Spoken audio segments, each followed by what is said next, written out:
So ito po yung proposed changes as we have already mentioned. We can shorten the duration of quarantine from 14 days if there are no symptoms to the end of 10 days. Basta walang symptoms, we can do it 10 days. Testing is optional unless somebody is symptomatic. If we are going to test someone who does not have symptoms, it should be done on the 7th day. Ideally pa rin, facility-based quarantine, but we recognize that this is very expensive.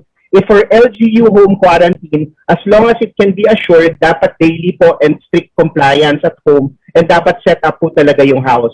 And then any positive test will be reviewed, but the safest to assume it is still contagious and you need to complete isolation. Next slide, please.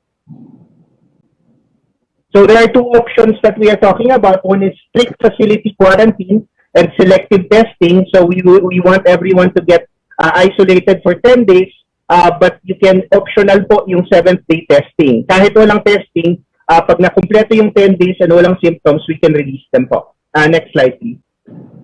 And then option 2, if tapos po talaga yung funds for facility-based quarantine, we can do strict LGU quarantine. If they are set up at home, we can do that. If not, sa TTMF kung pwede. And selective testing as mentioned on the 7th day po. The recommendation that the TAG worked on as it met prior to this briefing was actually to propose that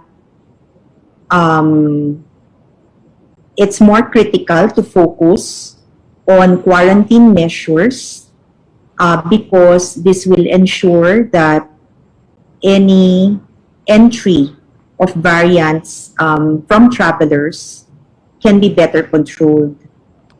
This is really coming from the fact that tests always have a false negative rate, and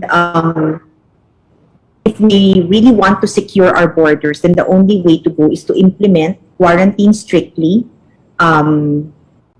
well, preferably for 14 days, but at the minimum, at least for 10 days po.